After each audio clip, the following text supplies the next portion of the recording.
Hey guys, welcome to my channel. আমি মহারাজার। এখন আমরা কথা বলবো হচ্ছে অরিত্র দত্ত বণিক। তিনি তোমাদের সবার মনে আছে, আমাদের ছোটে মিয়া, দেবদার সব থেকে প্রিয় ছোটে মিয়া। তিনি হয়তো পলিটিক্স নিয়ে এখন নানান কথা বলেন। তিনি এখন অনেক ম্যাচিওর। তো ওই ম্যাচিওরিটির সঙ্গে সঙ্গে উনি একটা দারুণ লেখাও লিখেছেন, ম্যাচিওর লেখা, এবং দেশু সেভেনকে নিয়েই তিনি লিখেছেন। এবং আমি দেখলাম মানে সুজিত দাও স্টোরি ফোরি শেয়ার করেছিল, মানে সুজিত দা বলতে আমাদের সবার প্রিয় ডিরেক্টর, খাদানের ডিরেক্টর সুজিত রেণু দত্ত, এবং সুজিত দাই কিন্তু অ্যাকচুয়ালিতে দেশু সেভেনের ডিরেক্টর। ভাই এই কথাটা এতবার করে বোঝাতে হচ্ছে, কেউ ভাবতেই পারছে না। যতক্ষণ না পোস্টার আসবে ততক্ষণ বোধহয় লোককে সম্পূর্ণভাবে বিশ্বাস করানো যাবে না। যাই হোক, এবার ব্যাপার হচ্ছে এই অরিত্র দত্ত বণিক তিনি কিন্তু অলরেডি একটা দারুণ লেখা লিখেছেন। আমরা এই লেখাটা পড়বো যে এই যে প্রি বুক, এই যে পুরো সোল্ড, এই যে স্ট্র্যাটেজি, এই যে পুরো বিষয়টা, এই যে দেবদার বিষয়টা, এটাকে উনি খুব পজিটিভ নোটে দেখেছেন। এবং দেখো, কিছু প্রোডাকশন বাংলার আছে যারা কিন্তু অ্যাটাক করতে চলে আসছে, যারা কিন্তু বাংলার সো কল্ড প্রোডাকশন, যারা কিন্তু দেবদাকে কী করে নামানো যায় সেই চেষ্টা করছে, কেস করে দেওয়ার চেষ্টা করছে, বুকমাই শোকে মেল করছে, ইয়েতে সেন্সার বোর্ডে চলে যাচ্ছে। কিন্তু ব্যাপারটা হচ্ছে এই এই এই ছেলেটা কিন্তু হতে পারে যে এই হয়তো পলিটিক্যালি আইডিওলজি ওয়াইজ দেবদাকে বিশ্বাস করে না, বা দেবদার কথাবার্তাকে বিশ্বাস করে না, অনেক কিছু নিয়ে এসে বলে। বাট এই ছেলেটা কিন্তু মানে অনেস্টলি একটা একটা বিজনেস বোঝা ছেলে, কারণ এত সুন্দর কথা লিখেছে। আমরা একটু পড়ি। হ্যাঁ, দেব শুভশ্রী এই দুজনকেই কিন্তু খুব কাছ থেকে দেখেছে অরিত্র দত্ত বণিক, এবং খুব ছোটোবেলায় দেখেছে। এদের দুজনের একদম জেম টাইমে দেখেছে আর কি। কেন বলছি, কারণ অরিত্র দত্ত বণিক এতটাই ছোটোবেলা থেকে দেব শুভশ্রীর সাথে কাজ করেছে, সে পরাঞ্জয় হোক বা সে চ্যালেঞ্জ হোক, মানে খুব কাছ থেকে দেখা একটা ছেলে আর কি। যাই হোক, আমরা একটুখানি বলি। প্রোডাক্ট ইন্ডাস্ট্রিতে বহু আগে থেকে প্রি বুকের ব্যবস্থা রয়েছে। প্রোডাক্ট লঞ্চ করার আগেই ফিচার ও বিশেষ আকর্ষণ দিয়ে বাজার গরম করে বিভিন্ন কোম্পানির বাজার মেপে নেয়। অনেক ক্ষেত্রে চাহিদা অনুসারে যত ইউনিট দরকার তত ইউনিটই প্রোডাকশন করা হয়। এতে প্রাচুর্য কম, ক্ষতি কম, মুনাফা বেশি, বাজারের মঙ্গল। সিনেমাও যেহেতু আজকের প্রতিযোগিতার বাজারে এক ধরনের প্রোডাক্ট, তাই এই পদ্ধতি এখানে প্রয়োগ করে দেখা যেতে পারে যে মেথডটি কাজ করছে কি না। নতুন এই ভাবনা চিন্তার জন্যে দেব শুভশ্রী এবং সংশ্লিষ্ট প্রডিউসারদের স্বাগত ও অভিনন্দন জানাচ্ছি। এর ফলে বিনিয়োগকারীদের বাজার মাপতে সুবিধা হবে, প্রি বুকিং থেকে চাহিদা বোঝা যাবে, এর ফলে ওটিটিতে কেমন দাম পাওয়া যাবে তার অনুমান পাওয়া যাবে। ফলে বিনিয়োগকারীরা যতটুকু ফেরত পাবার নিশ্চিত সংখ্যা পাবেন, ততটুকুই পরিমিত বিনিয়োগ করবেন। মুনাফা হলে আবারও আগামী প্রজেক্টে বিনিয়োগ আসবে। স্পেকুলেশনের ভিত্তিতে অনেক টাকা লগ্নি করে বিনিয়োগকারীদের ডুবিয়ে না দিয়ে প্রি বুকিংয়ের মতো নতুন টেস্টেড মেথড করে দেখা যাক বাজার কি বলে। বাজারের প্রতি মুহূর্তে শিখতে হয়, সফল হোক বা ব্যর্থ হোক। দেব শুভশ্রীর অগ্রিম বিক্রি নতুন শিক্ষা দেবে আমাদের সকলকে। ওদের দুজনকেই শুভেচ্ছা, ছবি সফল হোক। এই কথাটা উনি লিখেছেন। এবার এটা থেকে কী বক্তব্য দাঁড়াচ্ছে দেখো, এটা একটা রেভলিউশনারি পথ। এটা কিন্তু অরিত্র দত্ত বণিক বলেছে, মানে বিজনেস দিক দিয়ে দেখতে গেলে, অ্যাজ অ্যান প্রডিউসারের দিক দিয়ে দেখতে গেলে। তুমি দেখো, সত্যি কথাই তো বলেছেন। আমি ধরো কিছু উদাহরণ তুলে দেখে নিচ্ছি।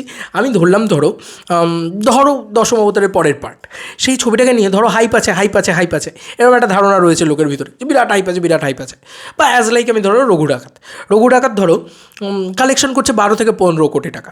তো এবার রঘু ডাকাত তাহলে বানানো হবে 4 কোটি টাকায়। তো এইটা কী করে আগে থেকে লোকে বুঝবে? যদি প্রি বুক শুরু করে দেয় তো লোকে বুঝে যাবে যে হাইপটা কেমন আছে সিনেমাটাকে নিয়ে। তো যখন দেখবে যে আচ্ছা, সিনেমাটাকে হাইপ না মোটামুটি একটা এমন লেভেলে আছে, 12-15 কোটি টাকা তো দেবের ছবি কালেকশন করেই নেবে। তো এরকম একটা পরিস্থিতিতে চলো ভাই, আমি 4 কোটি টাকার ভিতরে ছবিটাকে বানাবো, সেম ছবিই বানাবো। আমার কাছে সেই ক্ষমতা রয়েছে, যে আমার কাছে সেই টেকনিশিয়ানও রয়েছে, যে 4 কোটি টাকায় আমি মিনিমাম 40 কোটি টাকার একটা ভিজুয়ালস দিয়ে দিতে পারবো। আমি যখন 8 কোটি টাকায় বানাবো ছবিটা, বা আমি যখন 6 কোটি টাকায় বানাবো, 7 কোটি টাকা বানাবো, আমি 60-70 কোটি টাকার একটা ভিজুয়ালস দিয়ে দিতে পারবো। তো ভাই আমি 60-70 কোটি যাবোই না, মার্কেট স্টাডি করে মার্কেটে ফেলবো। ঠিক আছে, ইট ইজ মানে কী বলবো, স্মার্ট মুভ শুধু নয়, এটা একটা বিরাট বড় মুভ দেশু সেভেনের জন্য। এটা বাংলা ফিল্ম ইন্ডাস্ট্রি শেখা উচিত। ধরো বাংলা সিনেমায় কীভাবে কাজ হয়, আমি টুকটাক দেখেছি বলে টুকটাক বলছি তোমাদেরকে। এই যে যত প্রডিউসারের নাম দেখো না, ধরো SBF, ধরো বেঙ্গল টকেজ, ধরো সুরিন্দর ফিল্মস, তাদের নাম দেখো না, তারা কিন্তু পকেট থেকে টাকা লাগায় না। তারা একটা ভেঞ্চার বা তারা একটা সংস্থা, তাদের মাধ্যমে প্রচুর ইনভেস্টার আসেন যারা টাকা লাগান। অ্যাকচুয়ালিতে তাদের টাকাই কিন্তু সিনেমাতে লাগে। ধরো আমি পার্সন, আমি একটা 10 কোটি টাকা লাগালাম, ঠিক আছে, বা আমি কথার কথা ভাবে আমি 2 কোটি টাকা লাগালাম, ঠিক আছে, বি পার্সন এলো আরও 2 কোটি টাকা লাগালো।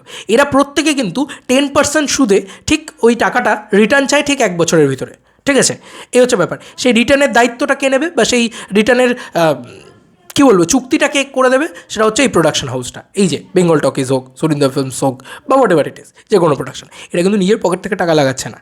এবার মার্কেটে ছবিটা গেল, ছবিটা হিট হলো কি ফ্লপ হলো, তার ভিতরে তো একটা ব্যাপার রয়েছে, হিট ফ্লপ তার উপরে অনেক কিছু ডিপেন্ড করছে। উনি কিন্তু মানে অরিত্র দত্তবণী দেবদাকে নিয়ে এই প্রশংসাটা করেছেন, ধরো এই যে দেশু সেভেনের এরকম একটা হাইপ আছে, এরকম একটা ক্রেজ আছে, এটাতে অনেক বেশি কী সুবিধা হবে যে আমি ওটিটি প্ল্যাটফর্মকেও দেখাতে পারবো, আমি টেলিভিশন স্যাটেলাইটকেও দেখাতে পারবো যে দেখো ভাই, তোমরা আমাকে যদি এই ছবিটার জন্য 3 কোটি টাকা দাও, তোমাদের মানে তোমাদের ইয়েতে টেলিভিশনে আমার এই ছবিটা কিন্তু ব্যাপক ব্যবসা করবে ভাই। কারণ অলরেডি আমার ছবিটায় মানে লোকে কিছু জানেই না, লোকে টাইটেল জানে না, লোকে কিছু জানে না, তাতেই দেখো লোকে পয়সা দিয়ে সিনেমাটা দেখতে চাইছে।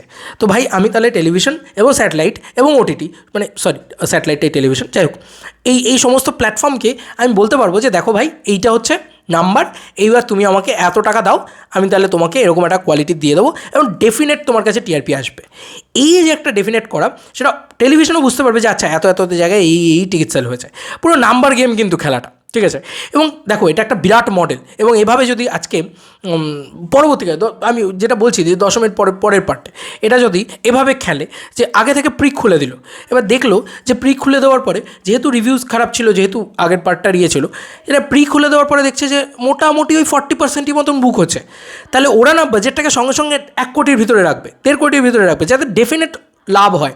এটা অনেক বেশি ক্যালকুলেটিভ প্রসেস হয়ে গেল, কিন্তু অনেক বেটার জায়গায় থাকবে। ধরো সব ছবির তো আর সেম ওটিটি সামনে, আর এটাতে সুবিধা কী হলো, ধরো এই যে মানুষগুলো টিকিট কাটছেন, এই টাকাতে কিন্তু সিনেমা তৈরি হবে না, অসম্ভব ব্যাপার। এই টাকাতে কখনো সিনেমা তৈরি হয় কি ভাই? 3-4 হাজার টিকিটের সিনেমা তৈরি হবে? অসম্ভব, সেটা হবে না। আমি তোমাদেরকে বলছি এটা দিয়ে মার্কেট স্টাডি হবে, এটা একটা লিটমাস পেপারের মতো। এটা মার্কেট স্টাডি হলো, মার্কেট স্টাডি করার পরে সবথেকে বড় কী বলবো, ওই প্লাস পয়েন্ট যেটা হবে, সবথেকে বড় ইউনিক সেলিং পয়েন্ট যেটা হবে, সেটা হচ্ছে যে ভাই এরা তো এতজন তো টিকিট কেটেছে, তা এটা দিয়ে ওই বলে না যে গোটা হাঁড়ির ভাত থেকে একটা ভাত চিপে বোঝা যায়। তো এবার ধরো মিউজিক রাইটস বিক্রি করতে যাচ্ছে যে ভাই আমার সিনেমার এরকম হাইপ আছে, আমার ছবিটা এত বড় কমার্শিয়াল ছবি, এত বড়, এই মার্কেটে যদি খেলা হয়, সিরিয়াসলি বলছি, এইভাবে যদি মার্কেটে খেলা হয়, আমরা যে কোনো ইন্ডাস্ট্রির মাথার উপর দিয়ে যেতে পারি। মানে ধরো কোনো একটা বড় ছবি আসছে, ধরো 10 কোটি টাকার একটা ছবি, আন্তাবৃ তো লাগানো হচ্ছে তাকে, মানে আন্তাবৃ একটা মাইন্ডসেটে লাগানো হচ্ছে যে এই ছবিটার প্রচুর হাইপ আছে, চলো ভাই এই ছবিটা 10 কোটি টাকার জায়গায় 20 কোটি টাকা তুলে নেবে। কিন্তু সত্যি দেখা যাচ্ছে যে সেই ছবিটা হয়তো 12 কোটিতে আটকে যাচ্ছে, প্রডিউসারের আলটিমেটলি লস হচ্ছে, প্রডিউসারকে ডুবিয়ে দেওয়া হচ্ছে, তখন সেই প্রডিউসার আর পরবর্তী ছবিটা করছে না। কিন্তু এই প্রডিউসারই যদি 10 কোটি টাকার একটা ছবি করার আগে মার্কেটে খুলে দেয়, চল মার্কেটে হাইপ আছে তো 10 কোটি টাকার ছবি, বড় ছবি, চল মার্কেটে খুলে দিলাম, এবার দেখছে যে মার্কেটের স্টাডিটা কীরকম রেশিওতে চলছে। আমি বলছি না যে দেব শুভশ্রীর ছবিতে খোলা হয়েছে বাদবাকি সব ছবি খুলবে, কারণ সত্যি বলছি বাদবাকি সব ছবি খুললে যে বুকিং হবে এটা তো স্বাভাবিক নয়। বাংলা ছবির অ্যাডভান্সই আমরা দেখি না, মানে বাংলা ছবি যে 2 দিন আগে এই যে 23 তারিখে এতগুলো ছবি রিলিজ করছে, 2 দিন আগে তোমরা বুকিং দেখছো কোনো ছবির? বুকিংই হয় না বাংলা ছবির। তো সেরকম একটা জায়গায় এটাও একটা মানে খুব বড় ছবির ক্ষেত্রেই এটা প্রযোজ্য, এই মডেলটা। বাট এই মডেলটাকে কিন্তু লঞ্চ করা হলো দেবদার তরফ থেকে, সরি, এটা কিন্তু অরিত্র দত্তবণিক এটাই বলছে যে এই মডেলটাকে এইভাবে লঞ্চ করা হলো যে এই স্ট্রাকচারে যদি খেলা হয়, এইভাবে যদি এগোনো যায়, তাহলে কিন্তু বড় ছবিগুলোর জন্য সুবিধা, ইনভেস্টারগুলোর জন্য সুবিধা। ইনভেস্টার থেকে ততটাই টাকা তুলবে না যতটা প্রডিউসার রিটার্ন দিতে পারবে। ধরো এই 10% সুদটা তো দিতে হবে প্রডিউসারকে, এবার প্রডিউসার ধরো নিজের পকেট থেকে তখন টাকা দিতে হচ্ছে, ডিস্ট্রিবিউটরদের লস হচ্ছে, হল মালিকদের লস হচ্ছে, সবার একসাথে একটা ছবি ফ্লপ হওয়া মানে সবার লস হওয়া, ছবি হিট হওয়া মানে ওই টপ থেকে ওই প্রডিউসার থেকে শুরু করে একটা ইউটিউবার প্রত্যেকের লাভ হওয়া। বোঝাতে পারলাম সিম্পল বাংলা কথা। তো এখান থেকে দাঁড়িয়ে আমরা কেউ ভাবতে পারছি না কিন্তু যে কালকে দেশু 7 কী করতে পারে, কিন্তু আমরা সবাই বুঝে গেছি যে দেশু 7 তো অ্যাটলিস্ট আমাকে এই নাম্বারটা তো জেনারেট করেই দেবে। প্রেডিক্ট করছি না কিন্তু, এটা কিন্তু মার্কেট স্টাডি করছি, মার্কেটে ফেলে দিচ্ছি, মার্কেট নিজে বলছে যে চলো কাটবো। এখান থেকে মানে টিকিট কাটছে, সব জায়গায় ফুল আছে, তো আমি জানি যে এতটা টাকা তো আমার জন্য চলেই আসবে, বুঝতে পারছো? সেই অনুযায়ী আমি ইএমআইটা করবো। আমি বোঝাতে পারছি কিনা, মানে বুঝতে পারছো কিনা মানে বলতে চাইছি আর কি। ধরো দেশু সেভেনের বাজেট 7 কোটি টাকা, তো ওরা মার্কেট দেখে বুঝে গেল আচ্ছা 7 কোটি টাকা তো ডেফিনেটলি উঠবে এবং আমার মানে বক্স অফিস থেকেও প্রফিট আছে, আমার স্যাটেলাইট ওটিটি এই সমস্ত জায়গায় বলবে যে দেখো ভাই আমার বক্স অফিস থেকে এতটা প্রফিট আছে, এবার এই মডেলে আমরা গান ধরো বিক্রি করে দিল, গান বিক্রি করলো ধরো 2 কোটি টাকায়, বাংলা ছবির গান 2 কোটি টাকায় বিক্রি হচ্ছে, দেশু সেভেনের গান লোকে কিনবে, হয়তো কিনে নেবে না, যে এরকম হাইপ আছে গ্যারেন্টি গানটা ব্লকবাস্টার হবে, চার্টবাস্টার হবে, একটা জায়গা রইলো, তো ওখান থেকে 2 কোটি টাকা পেলো প্রথমে, আর টেলিভিশন স্যাটেলাইটে গেল 3 কোটি টাকা পেয়ে গেল ধরো, তো এই 2 কোটি 3 কোটি 5 কোটি টাকা পেয়ে গেল, প্রি সোল্ড, এগুলোকে বলে প্রি সোল্ড। এই ব্যাপারটা প্রি সোল্ডের কনসেপ্টটা কিন্তু অলরেডি বাংলায় চলছে, মানে ভালো মডেলে চলছে প্রি সোল্ডের কনসেপ্টটা। আমি তোমাদেরকে বলে দিই উইন্ডোজ প্রোডাকশন সম্ভবত, এবং তারা মূলত সেইভাবেই এগোচ্ছে, কারণ তাদের এডওয়ার্ড ও যে ছবিটা রয়েছে ওই ছবিটা হোক, বৌরুপিটু হোক, বা তোমার এই যে ভানুপ্রিয়া ভূতের রোলক, সব ছবির সাথে কিন্তু সেমভাবে জি5-এর সম্ভবত চুক্তি হয়ে গেছে, কারণ সব জায়গায় আমি জি5-এর লোগোটা দেখতে পাই, তো সেই কারণেই বলছি। তো ওদের ছবি একটা সার্টেন টিআরপি দেয় টেলিভিশনে, সেই জন্য টেলিভিশন সেটাকে মানে কী বলবো ব্যাক ক্যালকুলেশন করে কী বলবো মানে প্রেডিকশন করে তখন সেটাকে কিনছে। কিন্তু ব্যাপারটা হচ্ছে এক্ষেত্রে কিন্তু কোনো ব্যাক ক্যালকুলেশন লাগবে না, এক্ষেত্রে তুমি বুঝতে পারবে যে এই যে মার্কেট তোমাকে দেখাচ্ছি, এই হচ্ছে মার্কেটের রেশিও, এই হচ্ছে টাকা, এই হচ্ছে উঠছে, এই হচ্ছে পাবলিকের ক্রেজ।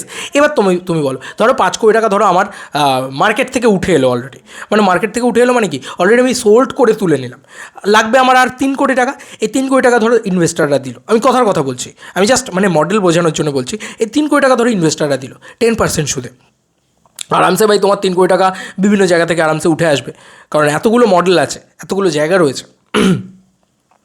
তো এবার ধরো 5 বছর বাদে আবার যখন ছবিটা মানে রিলিজ হয়, মানে রিলিজ হয় ইন দ্য সেন্স হলে নয়, আমি বারবার বলছি হল থেকে বিজনেস আসল বিজনেস নয়, যখন আবার টেলিভিশনে ধরো চ্যাম্প ছবিটা 5 বছর বাদে আবার গেছে আরেকটা চ্যানেলের কাছে গেছে, তখন সেখান থেকে বিক্রি হয়েছে, সেখান থেকে কিন্তু দেব টাকা পাচ্ছে, বুঝতে পারছো, তখন কিন্তু দেব টাকা পাচ্ছে, ইনভেস্টার পাচ্ছে না। তো এইটা হচ্ছে মডেল। তো এটাতে কিন্তু প্রডিউসারের লাভ, ইনভেস্টারের লাভ, রিস্ক কমে যাচ্ছে, অনেক রিস্ক ফ্যাক্টরটা কমিয়ে দেওয়া হচ্ছে এটার ক্ষেত্রে। তো এটা অনেক বেটার একটা মডেল, কিন্তু এটা একমাত্র বড় ছবির ক্ষেত্রেই প্রযোজ্য, এটা তুমি একটা রান্নাবাটির মতন ছবির ক্ষেত্রে করতে পারবে না। কিন্তু বড় ছবিগুলোই তো আরও আসল স্টেক নিয়ে আসে না, বড় ছবি, সেগুলো বড় মার্কেট, বড় জায়গা, তো সেগুলো যদি ঠিকঠাকভাবে বানানো না যায়, সেগুলো যদি ঠিক মার্কেট স্টাডি করে না বানানো যায়, তাহলে কিন্তু প্রবলেমে পড়তে হবে। তো এটা একটা বড় পদক্ষেপ, এবং এটা অরিত্র দত্ত বণিক দুর্দান্ত একটা লেখা লিখেছেন এবং দুর্দান্তভাবে বুঝিয়েওছেন। আমি আমার তরফ থেকে চেষ্টা করলাম একটা ভিডিও তৈরি করে বোঝানোর, যে দেবদা কিন্তু ইতিহাস তৈরি করে দিয়েছে, ইয়াস দেবদা কিন্তু ইতিহাস তৈরি করে ফেলেছেন, এটা কিন্তু বলতে হবে বস, এটা কিন্তু বলতে হবে। যাই হোক, এই ছিল এখনকার মতো ভিডিও, এবং এই ইতিহাসটা যদি ঠিকঠাকভাবে এই মডেলটা ওয়ার্ক করতে থাকে, এটাতে তোমরা গোটা বাংলা ফিল্ম ইন্ডাস্ট্রিকে হাঁটতে দেখতে পাবে, এবং তাতে সুবিধাই হবে বলে আমার ধারণা, যে আস্তে আস্তে আমরা বুঝতে পারবো যে ধরো আমার ক্ষেত্রেই ধরো আমি যদি দশমীর পরে পাঠাই, আমি এক্ষুনি টিকিট কেটে রাখতে রাজি আছি, আমি জানি যে সৃজিত মুখার্জি একটা বেসিক এন্টারটেনমেন্ট ফ্যাক্টর তো দিয়েই দেবে, তাহলে ওদেরও তো সুবিধা হবে এটা দেখাতে বাকি সমস্ত জায়গায়, যে ভাই দেখো এই মার্কেট থেকে আমার এরকম অডিয়েন্সের ক্রেজ আছে, আমি এই পার্টটাকে এই বাজেটের ভিতরেই বানাবো, আমার মার্কেটটা বুঝতে সুবিধা হবে। নাহলে আমি একটা বাগডুম করে একটা 100 কোটি টাকার ছবি বানিয়ে ফেললাম, এদিকে আমার মার্কেটই নেই 100 কোটি টাকার, অনেক বেটার না এটা অনেক বেটার চয়েস আমার মনে হয়।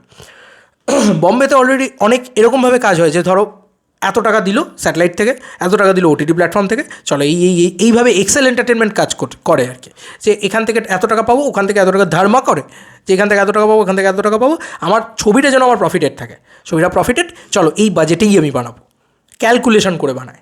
সেম জিনিসটা বাংলায় এবার তুমি দেখতে পাচ্ছ, ঠিক আছে, এটা একটা বড়ো জিনিস, এটা বড়ো গেম আর কি অ্যাকচুয়ালিতে। যাই হোক, আজকে একটু বিজনেস নিয়ে আলোচনা করলাম, আশা করি ভিডিওটা ভালো লেগেছে। চলো বন্ধুরা, নতুন কোনো ভিডিওতে দেখা হবে, বাই।